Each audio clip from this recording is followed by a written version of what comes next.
Welcome to my YouTube channel. আশা করি তোমরা সবাই ভালো আছো। এর আগের ভিডিওতে আমি তোমাদের ক্লাস 12 ফোর্থ সেমিস্টারের হলুদ পোড়া গল্প পড়ানোর সঙ্গে সঙ্গে এখান থেকে আমি তোমাদের কোশ্চেন অ্যান্সার দিয়ে দিয়েছি। এরপরে কবিতা আমি তোমাদের প্রার্থনা পড়িয়ে দিয়েছি, তিমির হননের গান এটাও পড়িয়ে দিয়েছি, কেন এলো না এগুলো তোমাদের করিয়ে দিয়েছি। যারা দেখোনি তারা আমার চ্যানেলে গিয়ে সেসব ভিডিও দেখে নিতে পারো। আজকে আমি তোমাদের ডাকঘর রবীন্দ্রনাথ ঠাকুরের লেখা, যেটা তোমাদের পূর্ণাঙ্গ সহায়ক গ্রন্থে আছে, এটা আমি তোমাদের আলোচনা করে দিচ্ছি। চ্যানেলে যারা নতুন, চ্যানেলটা সাবস্ক্রাইব করে রাখো, আর ভিডিওটা ভালো লাগলে লাইক এবং বন্ধুদের শেয়ার করে দিই। তাহলে বন্ধুরা আরম্ভ করে দিচ্ছি। আগে বলি, ডাকঘর লিখেছেন কবিগুরু রবীন্দ্রনাথ ঠাকুর। ওনার সম্বন্ধে কিছু কথা বলি, তারপরে আমি তোমাদের ডাকঘরটা লাইন বাই লাইন পড়িয়ে দিচ্ছি। আগে বলি, উনি জন্মগ্রহণ করেছেন 1861 খ্রিস্টাব্দে 7ই মে কলকাতা জোড়াসাঁকো বিখ্যাত ঠাকুর পরিবারে। পিতা ছিলেন মহর্ষি দেবেন্দ্রনাথ ঠাকুর এবং মাতা ছিলেন সারদা দেবী। পিতামহ দ্বারকানাথ ঠাকুর ছিলেন সেকালের বিখ্যাত ধনী ব্যক্তি। ঠাকুর পরিবারে সাহিত্য, শিল্প ও সঙ্গীত চর্চার আবহে বেড়ে উঠেছিলেন শিশু রবীন্দ্রনাথ। ছাত্র জীবন বলি, বালক রবীন্দ্রনাথের ছাত্র জীবন শুরু হয় ওরিয়েন্টাল সেমিনারি স্কুলে। এরপরে তিনি normal school, Bengal academy, saint Xavier school প্রভৃতি প্রতিষ্ঠানে তিনি পাঠ গ্রহণ করেন। কিন্তু প্রচলিত শিক্ষা পদ্ধতি বালক রবীন্দ্রনাথের মন বসত না।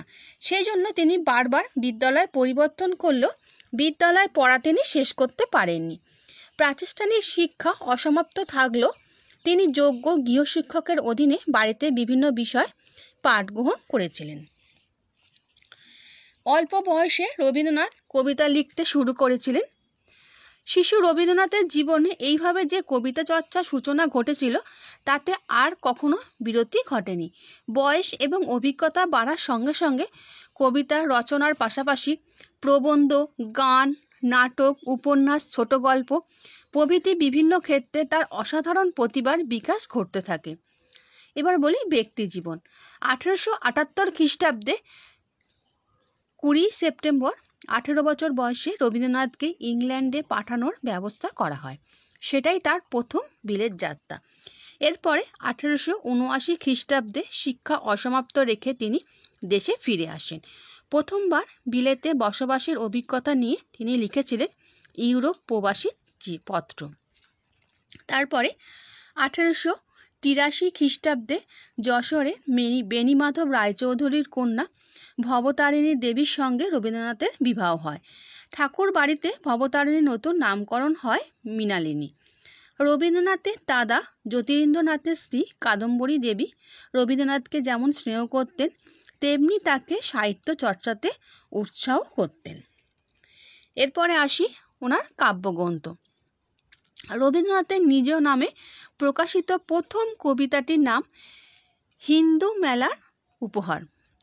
দুটি ভাষায় প্রকাশিত অমৃতবাজার পত্রিকায় 1875 খ্রিস্টাব্দে ফেব্রুয়ারি মাসে এটি প্রকাশিত হয়েছিল। তার প্রথম প্রকাশিত গ্রন্থের নাম কবি কাহিনী। এরপরে তার অন্যান্য কাব্যগ্রন্থের মধ্যেও আছে মানসী, সোনার তরী, চিত্রা, কল্পনা, খনিকা, নৈবেদ্য, খেয়া, গীতাঞ্জলি, গীতিমাল্য ইত্যাদি। রবীন্দ্রনাথ ঠাকুর রচিত প্রথম নাটকটির নাম রুদ্রচন্দ্র। তার লেখা প্রথম গীতিনাট্য হচ্ছে বাল্মীকি প্রতিভা। রাজা রানী, বিসর্জন, শারদোৎসব, ডাকঘর, যেটা তোমাদের আজকে আমি পড়াবো, রাজা, ফাল্গুনী, মুক্তধারা, এসব তার উল্লেখযোগ্য নাটক। আর উপন্যাস, তার প্রথম উপন্যাসটি হচ্ছে করুণা। তাছাড়া চোখের বালি, গোড়া, চতুরঙ্গ, যোগাযোগ, শেষের কবিতা প্রভৃতি তার উপন্যাস বাংলা সাহিত্যের অমূল্য সম্পদ হয়ে আছে। তার লেখা বিখ্যাত কয়েকটি ছোট গল্প পোস্টমাস্টার, নষ্টনী, দেনা পাওনা, অতিথি, ছুটি, পাষাণ ইত্যাদি। এরপরে তিনি গীতাঞ্জলি গীতাঞ্জলির জন্য তিনি পুরস্কার পেয়েছিলেন। রবীন্দ্রনাথ ঠাকুরের সাহিত্য কীর্তির জন্য বহু পুরস্কার সম্মানে ভূষিত হয়েছিলেন। গীতাঞ্জলি কাব্যগ্রন্থে 157টি কবিতার মধ্যে 53টি এবং গীতিমাল্য, নৈবেদ্য, খেয়া, শিশু ইত্যাদি 9টি গ্রন্থের 50টি কবিতা সহ মোট 103টি কবিতা ও গানের স্ব অনুদিত ইংরেজি গদ্যানুবাদ। গীতাঞ্জলির জন্য তিনি 1913 খ্রিস্টাব্দে 13ই নভেম্বর সাহিত্যে তিনি প্রথম ভারতীয় হিসাবে নোবেল পুরস্কার লাভ করেছিলেন। এরপরে তিনি 1941 খ্রিস্টাব্দে 7ই আগস্ট দুপুর 12টা 10 মিনিটে তিনি জোড়াসাঁকোয় উনি মারা যান। এই গেল রবীন্দ্রনাথ ঠাকুরের সম্বন্ধে কিছু কথা। এবারে বলি যে ডাকঘরটা তার উৎস। রবীন্দ্রনাথ ঠাকুরের ডাকঘর নাটকটি লেখেন 1911 খ্রিস্টাব্দে। এটি প্রকাশ পায় 1912 খ্রিস্টাব্দে 16ই জানুয়ারি। এতক্ষণ গেল তোমাদের যে যিনি লিখেছেন রবীন্দ্রনাথ ঠাকুরের সম্বন্ধে কিছু কথা আর এর উৎস যে তোমাদের আমি বললাম। এবারে আমি তোমাদের যাচ্ছি নাটকে।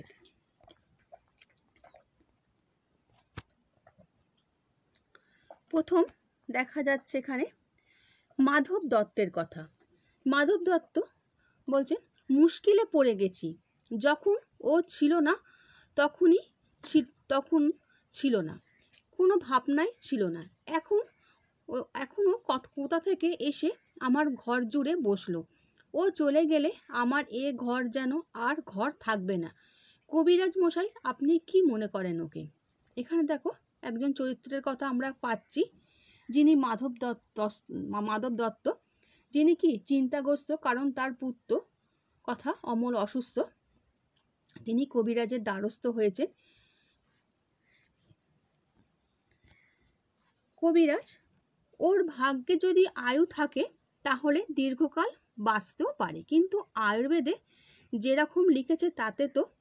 তাহলে দেখো যার কথা বললাম মাধব দত্ত, যিনি চিন্তাগ্রস্ত কারণ তার পালিত পুত্র অমল অসুস্থ, তিনি কবিরাজের দ্বারস্থ হয়েছেন এবং কবিরাজ বললেন যে সে তার যা আয়ু থাকে তা হলো দীর্ঘকাল সে তো বাঁচতে পারে, কিন্তু আয়ুর্বেদে যেরকম লিখেছে, মানে আয়ুর্বেদে যেরকম বলা আছে সেই হিসাবে মাধব দত্ত বলেন কি, কবিরাজ শাস্ত্রে বলেছেন পৈতৃকান সন্নিপাজান কফ পাত সমুদ বান। মাধব দত্ত, থাক আপনি আর এই শ্লোকগুলো আওড়াবেন না, ওতে আর আমার ভয় বেড়ে যায়। এখন কি করতে হবে সেইটি বলে দিন। তাহলে দেখো মাধব দত্ত বলছেন কবিরাজ যে একটা শ্লোক বললেন শাস্ত্রে আছে, সেটা শুনে তোমার মাধব দত্ত বললেন যে থাক আর এইসব শ্লোক আওড়াবেন না, যা এতে ওনার কি আরো ভয় বেড়ে যাচ্ছে। এখন কি করতে হবে সেটা বলে দিন। কবিরাজ, খুব সাবধানে রাখতে হবে। নস্য লইয়া, নস্য মানে কি নস্যি নিয়ে একটুখানি বলল, নস্যিটা নাকে নিয়ে সে বলল যে খুব সাবধানে তাকে রাখতে হবে। মাধব দত্ত, সে তো ঠিক কথা, কিন্তু কি বিষয়ে সাবধান হতে হবে সেইটি স্থির করে দিয়ে যান। তাহলে মাধব দত্ত বললেন যে কি বিষয় তাকে তোমার সাবধানে রাখতে হবে সেটা তাকে বলে দিয়ে যেতে। কবিরাজ, আমি তো পূর্বেই বলেছি ওকে বাইরে একেবারে যেতে দিতে পারবেন না। কবিরাজ মশাই, তাহলে দেখো এর আগে কি বলে গেছেন। এর আগে উনি বলে গেছেন যে অমল যেহেতু অসুস্থ তাই তাকে কি হবে, তাকে বাইরে পাঠানো যাবে না, বাইরে বেরোনো যাবে না। মাধব দত্ত, ছেলে মানুষ, ওকে দিনরাত ঘরের মধ্যে ধরে পা রাখা যে ভারী শক্ত। তাহলে দেখো অমল তালে বাচ্চা, ছোট বাচ্চা, তাকে কি কোনো বাচ্চাকে যেহেতু ঘরে বন্ধ রাখা যায় না, সে যেহেতু একটু সময় পেলেই দরজা খোলা থাকলে সে বেরিয়ে যায়, তেমনই বলছে অমলের কথা যে অমলকে কি ঘরের মধ্যে বন্ধ রাখা যায়? ছেলে মানুষ, ঘরে বন্ধ রাখা একটা ভারী শক্ত কাজ। কবিরাজ, তা কি করবেন বলেন? এই শরৎকালে রৌদ্র আর বায়ু দুই ওই বালকের পক্ষে বিষবর, কারণ কিনা শাস্ত্রে বলেছে অপসারে স্বরে জ্বরে কাশে কামলায় হরিমেঘ। তাহলে কি বলছেন দেখো, কবিরাজ একটা নিধান দেন যে শরৎকালে রৌদ্র আর বাতাস দুটি অমলের জন্য খারাপ, অর্থাৎ অমলকে ঘরে বন্ধ করে রাখতে হবে। মাধব দত্ত, থাক আপনার স্বাস্থ্য থাক, তাহলে ওকে বন্ধ করে রেখে দিতে হবে, অন্য কোনো উপায় নেই। তাহলে মাধব দত্ত কি বললেন, যে আপনার স্বাস্থ্য রাখুন, তাহলে ওকে তাহলে মানে অমলের কথা বলছে যে তাহলে ওকে ঘরে বন্ধ করে রাখতে হবে, তার কোনো তাহলে উপায় নেই। কবিরাজ, কিছু না কারণ পবনে তপনে জৈব। মাধব দত্ত, আপনার ওই জৈব নিয়ে আপনার কি হবে বলেন তো? থাক না, কি করতে হবে সেইটাই বলে দিন। কিন্তু আপনার ব্যবস্থা বড় কঠোর। রোগের সমস্ত দুঃখ ও বেচারা চুপ করে সহ্য করে, কিন্তু আপনার ওষুধ খাবার সময় ওর কষ্ট দেখে আমার বুক ফেটে যায়। তাহলে দেখো বন্ধুরা, যে এর মধ্যে আমরা তিনজনের চরিত্র পেলাম, দুজনের কথন আমরা শুনতে পাচ্ছি। এক মাধব দত্ত, সে চিন্তাগ্রস্ত, তার পালিত পুত্র অমল অসুস্থ, আর তাকে সে কি হয়েছে, কবিরাজের দ্বারস্থ হয়েছে অমলকে সুস্থ করার জন্য। কবিরাজ কি নিধান দেন যে শরৎকালে রৌদ্রে বাতাস দুটি অমলের জন্য খারাপ, অর্থাৎ অমলকে ঘরে বন্ধ করে রাখতে হবে, বাইরে যাওয়া যাবে না। কিন্তু কবিরাজ মশাই যে ওষুধ দিয়েছেন, সে ওষুধ খেতে গিয়ে কিছু একটা কারণে হয়তো তোমার অমলের কষ্ট হয়, তাই জন্য সে কি বলছে যে সে যখন ওষুধ খায় তার কষ্ট দেখে মাধব দত্তর বুক ফেটে যায়। কবিরাজ, সেই কষ্ট যতই প্রবল হোক তার ফলও তত বেশি। তাই তো মহর্ষি চ্যাবর বলেছেন, ভেষজং হিত বাক্যঞ্চ তীক্ষ্ণ আশুফল প্রদয়। আজ তবে উঠি দত্ত মহাশয়। প্রস্থান। তাহলে কি হলে দেখো, যে তোমার অমলকে সমস্ত ওষুধের কথা বলে দিয়ে কী কী করতে হবে বলে দিয়ে কবিরাজের প্রস্থান হলো। ঠাকুরদার প্রবেশ। তাহলে দেখো, কবিরাজের প্রস্থানের পরে ঠাকুরদার আগমন ঘটে। মাধব দত্ত, ওই রে ঠাকুরদা এসেছেন, সর্বনাশ করলে। ঠাকুরদা, কেন? আমাকে তোমার ভয় কিসে? মাধব দত্ত, তুমি যে ছেলে খ্যাপাবার সর্দার। তাহলে দেখো বন্ধুরা, কবিরাজ প্রস্থানের পরে ঠাকুরদার আগমন ঘটে। তোমার ঠাকুরদাকে কি বলে? ছেলে খ্যাপাবার সর্দার বলল। মাধব দত্ত জানান অমলের প্রতি তার স্নেহের কথা। ঠাকুরদা, তুমি তো ছেলে ও তোমারও ঘরে ছেলে নেই, তোমার খ্যাপাবার বয়সও গেছে, তোমার ভাবনা কি? মাধব দত্ত, ঘরে যে ছেলে একটি এনেছি ঠাকুরদা, সে কি রকম? মাধব দত্ত, আমার স্ত্রী যে পোষ্যপুত্র নেবার জন্য ক্ষেপে উঠেছিল। ঠাকুরদা, সে তো অনেকদিন থেকে শুনেছি, কিন্তু তুমি যে নিতে চাও না। মাধব দত্ত, জানো তো ভাই, অনেক কষ্টে টাকা করেছি, কোথা থেকে পরের ছেলে এসে আমার বহু পরিশ্রমের ধন বিনা পরিশ্রমে ক্ষয় করতে থাকবে, সে কথা মনে করলেই আমার খারাপ লাগতো। কিন্তু এই ছেলেটি আমার কীরকম লেগে গিয়েছে। তাহলে দেখো, মাধব দত্তের তাহলে কিছুক্ষণে তোমাদের যেহেতু বললাম যে মাধব দত্তের নিজের কোনো সন্তান নেই, তার স্ত্রীর কথায় তাকে একজন তার পালিত পুত্র অমলের কথা বলা হয়েছে, তাকে নিয়ে এসছে। আর মাধব দত্ত কখনোই কোনো পালিত পুত্রকে পছন্দ করতেন না, যে কারণ সেই পুত্র কেমন হবে না হবে, সে হয়তো তার টাকা পয়সা, তার এত পরিশ্রম করে যে টাকা পয়সা রোজগার করেছে সম্পত্তি, সেগুলো হয়তো তার ক্ষয়ক্ষতি করে দেবে, এতে তার ভালো লাগতো না। কিন্তু এই যে অমলকে যে নিয়ে এসছে পালিত পুত্র, একে যেন তার একটা কীরকম ভালো লেগে গিয়েছে। ঠাকুরদা, তাই এর জন্য টাকা যতই খরচ করছো ততই মনে হচ্ছে যে সে যেন টাকার পরম ভাগ্য। মাধব দত্ত, আগে টাকা রোজগার করতুম, সে কেবল একটা নেশার মতো ছিল, না করে কোনো মতে থাকতে পারতুম না, কিন্তু এখন যা করতে সবই ওই ছেলে পাবে জেনে উপার্জনের ভারী একটা আনন্দ পাচ্ছি। তাহলে কি বলেছে দেখো, যে কবিরাজের প্রস্থানের পরে ঠাকুরদার আগমন ঘটল, তাকে ছেলে খ্যাপা বা সর্দার বলল। মাধব দত্ত জানান যে অমলের প্রতি তার স্নেহের কথা। অমল তার নিজের ছেলে নন, তার স্ত্রী গ্রাম সম্পর্কে একটা ভাইপো, সেটা আমরা আবার জানবো আস্তে আস্তে করে। ঠাকুরদা, বেশ বেশ ভাই, ছেলেটি কোথা পেলে বলো দেখি? মাধব দত্ত, আমার স্ত্রী গ্রাম সম্পর্কের ভাইপো, ছোটবেলা থেকে বেচারার মা নেই, আবার সেদিন তার বাবা মারা গেছে। ঠাকুরদা, আহা, তবে তো আমাকে তার দরকার আছে। তাহলে দেখো কি বললে, যে তোমার মাধব দত্ত বললে যে অমল তার নিজের ছেলে নন, তার স্ত্রী গ্রাম সম্পর্কের ভাইপো, মা বাবাহীন, অমলকে মাধব তার স্ত্রী পোষ্যপুত্র হিসাবে গ্রহণ করেছেন এবং তারপরে তার জীবন অনেক বেশি উদ্দেশ্যমূলক হয়েছে। আর মাধব দত্ত তাই বলেন যে আগে তিনি যে টাকা উপার্জন করতেন নেশার ঘরে, কিন্তু এখন যে অমল সবকিছুই পাবে যেন উপার্জনে তার একটা আনন্দ হয়। ঠাকুরদাকে মাধব দত্ত বলেন যে ছেলেদের ঘরে থেকে বের করা হলে তার খেলা, কিন্তু কি বলেছে ঠাকুরদাকে মাধব দত্ত বলেন যে ছেলেদের ঘরের থেকে বের করা তার খেলা বলে, কিন্তু ঠাকুরদাকে ভয় পান। এটা তোমাদের আরো জানাবো যে যতক্ষণ পড়িয়ে যাচ্ছি। আহা তবে তা আমাকে তো দরকার আছে। মাধব দত্ত কবিরাজ বলেছে তার এইটুকু শরীর একসঙ্গে বাত পিত্ত শ্লেষা যেরকম প্রকোপিত হয়ে উঠেছে তাতে তার আর বড় আশা নেই। এখন একমাত্র উপায় তাকে কোনো রকমের ওই শরতে রৌদ্রু আর বাতাস থেকে বাঁচিয়ে ঘর বন্ধ করে রাখা, ছেলেগুলোকে ঘরের বার করায়। তোমার তো ওই বুড়ো মানুষের খেলা, তাই তোমাকেই ভয় করি। তাহলে তোমার যেটা আমি বলতে চাচ্ছিলাম যে ঠাকুরদাকে মাধব দত্ত বললেন যে ছেলেদের ঘরের থেকে বের করা তার খেলা, তিনি ঠাকুরদাকে ওই জন্যই ভয় পান। আর ডাক্তার তাকে কবিরাজ বলে গেছে যে শরতে রৌদ্রু আর বাতাস কি হবে, অমলের পক্ষে দুটোই খারাপ, তাকে এই জন্য ঘর থেকে বের করতে বারণ করেছে। ঠাকুরদা মিছে বলনি, একেবারে ভয়ানক হয়ে উঠেছি আমি শরতের রোদ আর হাওয়ার মতো, কিন্তু ভাই ঘরে ধরে রাখবার মতো খেলাও আমি কিছু জানি। আমার কাজকর্ম একটু সেরে আসি, তারপরে ওই ছেলেটার সঙ্গে ভাব করে নেব।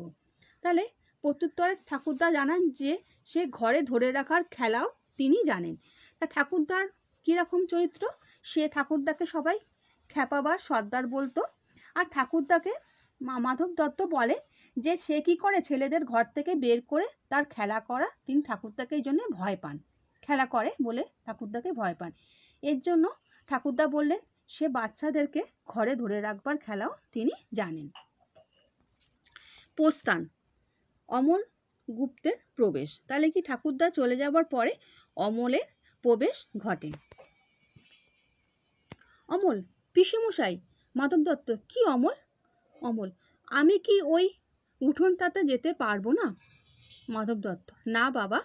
অমল ওই যেখানেতে পিসিমা যাতা নিয়ে ডাল ভাঙে, ওই দেখো না যেখানে ভাঙা ডালের খুদগুলি দুই হাতে তুলে নিয়ে লেজের ওপর ভর দিয়ে বসে কাঠবিড়ালি কুটুস কুটুস করে খাচ্ছে, ওখানে আমি যেতে পারবো না? মাধব দত্ত না বাবা। অমল আমি যদি কাঠবিড়ালি হতো তবে বেশ হতো, কিন্তু পিসেমশাই আমাকে কেন বেরোতে দেবেন না? মাধব দত্ত বললেন কবিরাজ যে বলেছে বাইরে গেলে তোমার অসুখ করবে। তাহলে দেখো বন্ধুরা, ঠাকুরদা চলে যাওয়ার পরে অমলের প্রবেশ ঘটে। সে উঠোনে পিসিমা যেখানে যাতা নিয়ে ডাল ভাঙেন আর কাঠবিড়ালি দুই হাতের লেজের ওপরে ভর দিয়ে খুদ খায় সেখানে যাবার তার ইচ্ছা প্রকাশ করে, কিন্তু মাধব দত্ত কবিরাজের নিষেধের কথা বলেন।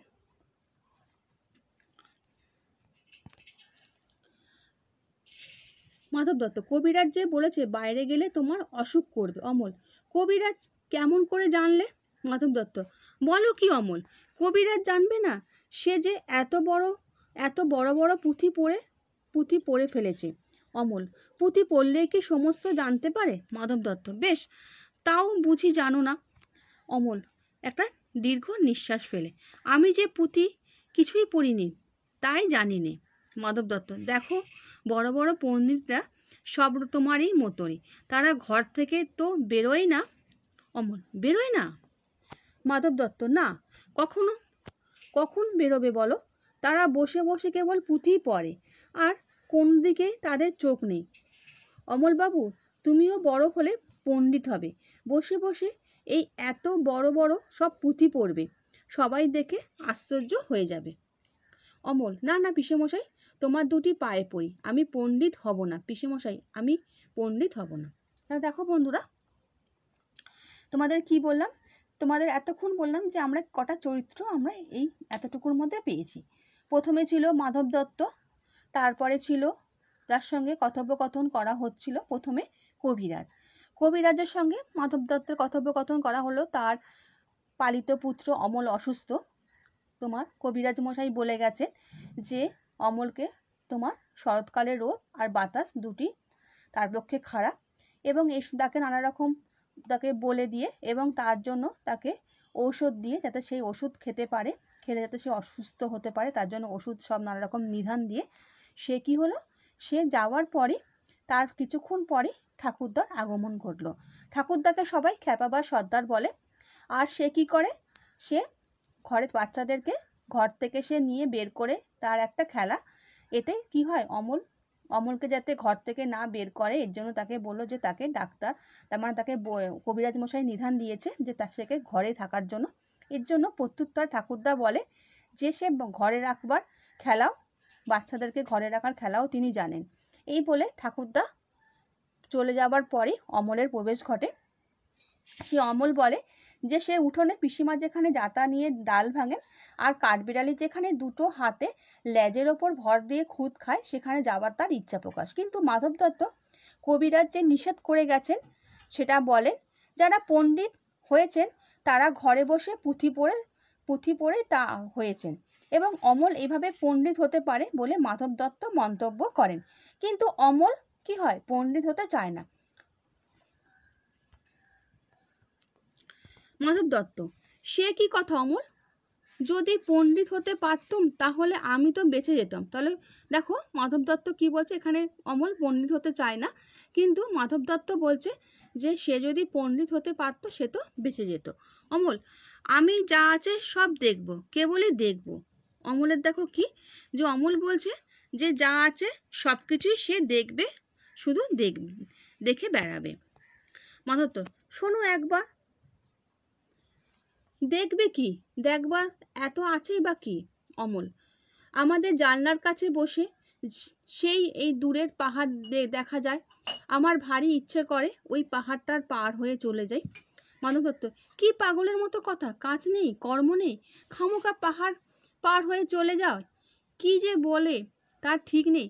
পাহাড়টা যখন মস্ত বেড়ার মতো উঁচু হয়ে আছে তখন তো বুঝতে হবে ওটা পেরিয়ে যাওয়ার বারণ, নইলে এত বড় বড় পাথর জড়ো করে এত বড় একটা কাণ্ড করার কি দরকার আছে। অমল, পিসুমশাই, তোমার কি মনে হয় যে ও বারণ করছে? আমার তো ঠিক বোধ হয় পৃথিবীটা কথা কইতে পারে না, তাই অমনি করে নীল আকাশে হাত তুলে ডাকছে।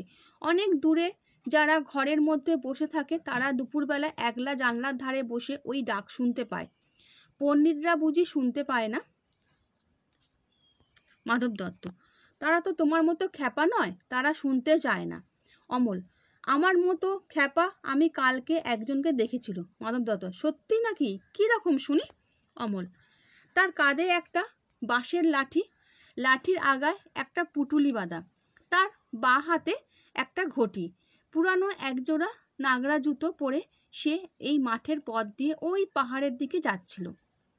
আমি তাকে ডেকে জিজ্ঞাসা করলুম, তুমি কোথায় যাচ্ছ? সে বললে, কি জানি, যেখানে হয়। আমি জিজ্ঞাসা করলাম, কেন যাচ্ছ? সে বললে, কাজ খুঁজতে যাচ্ছি। আচ্ছা পিসেমশাই, কাজ কি খুঁজতে হয়? মাধব দত্ত, হয় বই কি, কত লোক কাজ খুঁজে বেড়ায়। অমল, বেশ তো, আমিও তাদের মতো কাজ খুঁজে বেড়াবো। মাধব দত্ত, খুঁজে যদি না পাও? অমল, খুঁজে যদি না পাই তো আবার খুঁজবো। তারপরে সে নাগরা জুতো পরা লোকটা চলে গেল। তাহলে দেখো বন্ধুরা, এতক্ষণ কি বললো, যে অমলের সঙ্গে মানে ঠাকুরদা চলে যাবার পরে অমলের সঙ্গে তোমার মাধব দত্তের কথাবার্তা হচ্ছে। অমল কি বাইরে যেতে চায়, বাইরে গিয়ে সে তোমার যেখানে তোমার পিসিমা ডাল ভাঙে হাত জাতা দিয়ে সেখানে সে যেতে চায়। কাঠবেড়ালির দু হাতে যেখানে লেজের ওপর ভর দিয়ে খুদ খায় তার সেখানে যাওয়ার ইচ্ছা। কিন্তু মাধব দত্ত কি বলছে, যে কবিরাজ তাকে নিষেধ করে গেছে তাকে বাইরে যাওয়া। আর তোমার মাধব দত্ত বলছেন যারা পণ্ডিত মশাই তারা তো সবসময় ঘরে বসেই থাকেন, তারা ঘরে বসে কি পুঁথি পড়ে আছেন, এবং অমল এইভাবে পণ্ডিত হতে পারে বলে মাধব দত্ত তাকে মন্তব্য করেন। কিন্তু অমলের পণ্ডিত হতে সে চায় না, বরং সে জানলার কাছে বসে দেখা পাহাড়টাকে টপকে যেতে চায়। নাগরা জুতো পরা মাঠের যে পথ দিয়ে পাহাড়ের দিকে কাজ খুঁজতে যাওয়া একটা লোকটার মতো সে কাজ খুঁজতে বেড়াতে চায়। আমি দরজার কাছে দাঁড়িয়ে দাঁড়িয়ে দেখতে লাগলো সেখানে ডুমুর গাছের তলা দিয়ে ঝর্ণা বয়ে যাচ্ছে। সেখানে সে লাঠি নামিয়ে রেখে ঝর্ণার জল আস্তে আস্তে পা ধুয়ে নিল। তারপর পুটুলি খুলে ছাতু বের করে জল নিয়ে মেখে নিয়ে খেতে লাগলো। খাওয়া হয়ে গেলে আবার পুটুলি বেঁধে ঘাড়ে করে নিয়ে পায়ের কাপড় গুটিয়ে নিয়ে সেই ঝর্ণার ভিতর নেমে জল কেটে কেটে কেমন পার হয়ে চলে গেল। পিসিমাকে বলে রেখেছি ওই ঝর্ণার ধারে গিয়ে একদিন আমি ছাতু খাবো। মাধব দত্ত: পিসিমা কি বললে? অমল: পিসিমা বললেন তুমি ভালো হও, তারপর তোমাকে ওই ঝর্ণার ধারে নিয়ে গিয়ে ছাতু খাইয়ে আনবো।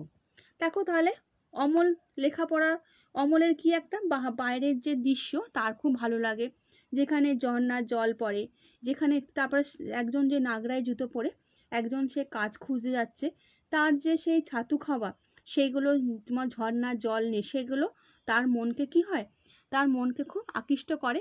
সেও কি হয়, ঝর্ণার কাছে গিয়ে সে ওরকম ছাতু মেখে খেতে চায়। মাধব দত্ত: পিসিমা কি বলেছে? অমল: পিসিমা বলেছে তুমি ভালো হও, তারপরে তুমি ওখানে ঝর্ণার ধারে গিয়ে ছাতু খাইয়ে আনবো। কবে আমি যে ভালো হব? তাহলে দেখো অমল চিন্তা করেছে যে ঝর্ণার ধারে গিয়ে সেই যে লোকটা সে রাস্তার ধারে যে ছাতু মেখে খাচ্ছিল, তার মতো সেও ওই ঝর্ণার ধারে গিয়ে ছাতু মেখে খাবে। কিন্তু সে যতক্ষণ না ভালো হবে, পিসিমা বলেছে অতক্ষণ সে যেতে পারবে না। তাই সে চিন্তা করছে যে কবে যে সে ভালো হবে।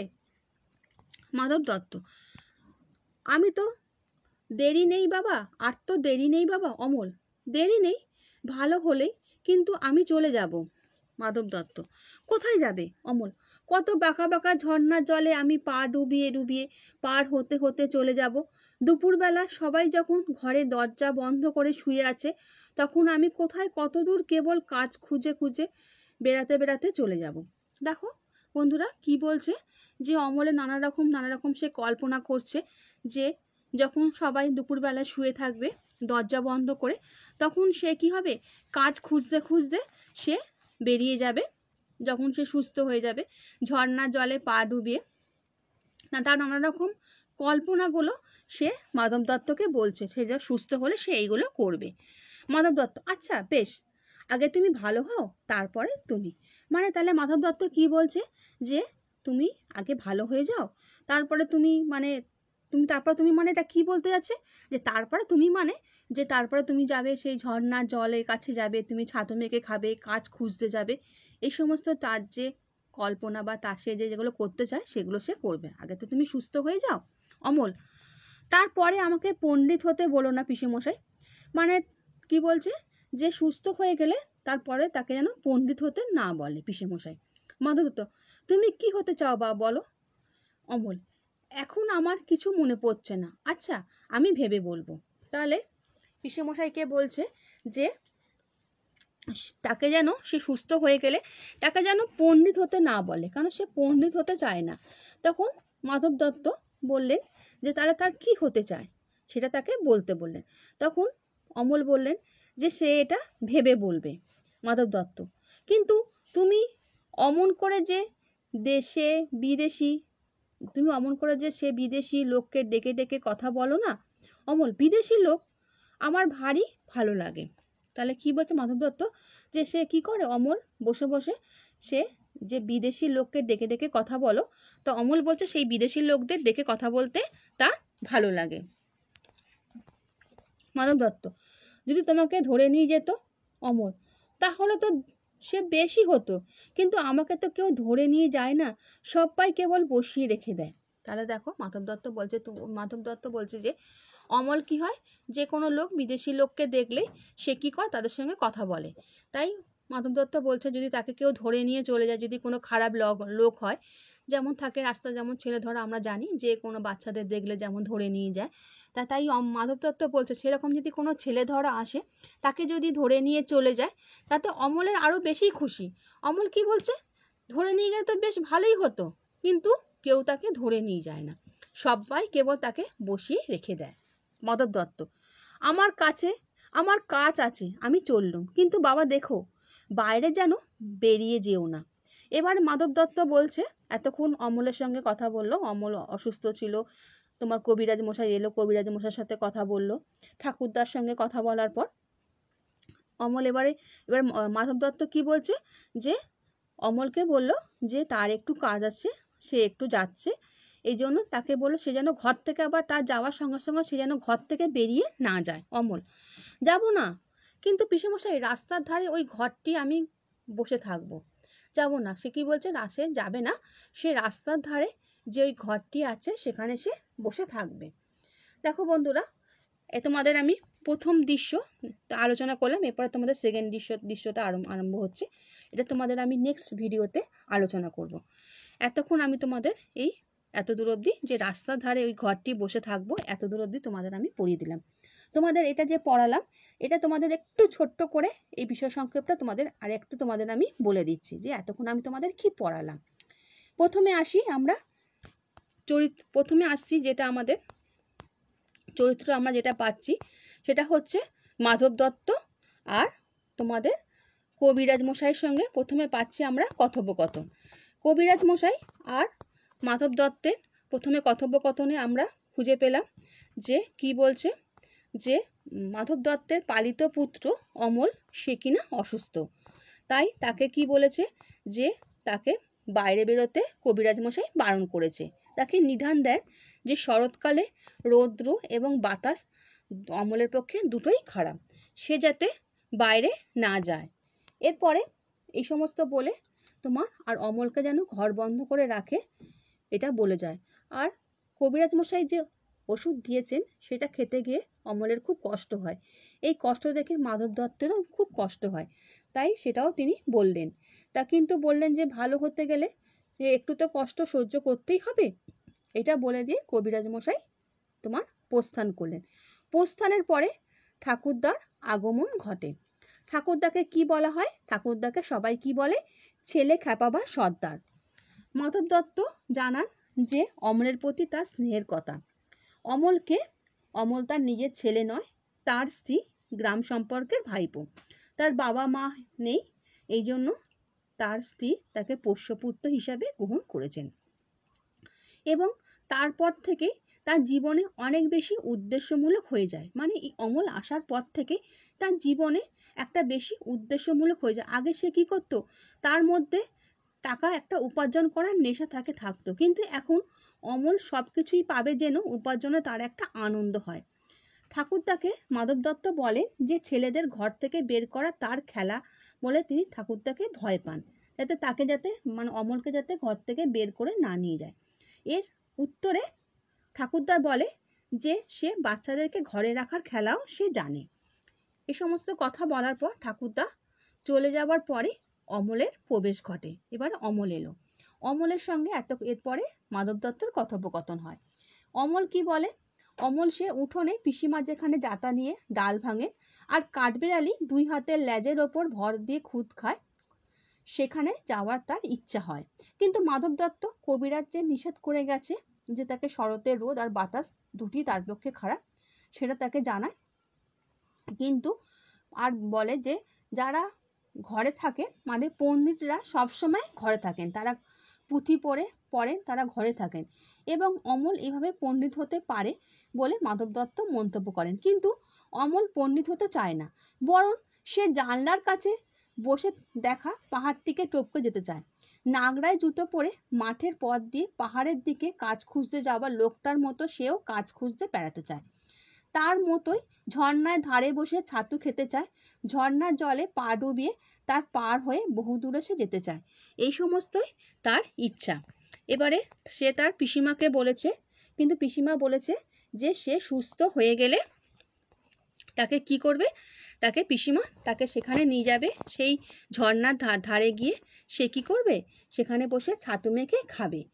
আর তোমার মাধব দত্তকে অমল বলছে যে তোমার সে সুস্থ হয়ে গেলে সে যেন তাকে পণ্ডিত হতে না বলে, কারণ সে পণ্ডিত হতে সে চায় না, সে কি চায়, সে বাইরের দৃশ্য দেখতে চায়। এবং এবারে কি হচ্ছে যে মাধব দত্ত এবার বেরিয়ে যাচ্ছে, বেরিয়ে যাবার সঙ্গে সে বলছে সে যেন ঘর থেকে না বেরিয়ে যায়, তার যাবার সঙ্গে সঙ্গে সে যেন ঘর থেকে না বেরোয়। আচ্ছা বন্ধুরা, তোমাদের এত দূর অবধি আজকে আমি পড়িয়ে দিলাম। ভিডিওটা ভালো লাগলে বন্ধুদের শেয়ার করে দিও। নেক্সট ভিডিওতে আমি তোমাদের দ্বিতীয় দৃশ্যটা তোমাদের আলোচনা করে দেবো। একটু বড় আছে নাটকটা, তারপরে তৃতীয় দৃশ্য, তারপরে তোমাদের এখান থেকে আমি কোশ্চেন অ্যান্সার দিয়ে দেবো। ভিডিওটা ভালো লাগলে বন্ধুদের শেয়ার করে দিও। চ্যানেলে যারা নতুন, চ্যানেলটা সাবস্ক্রাইব করে রাখো। আচ্ছা বন্ধুরা, ভালো থেকো।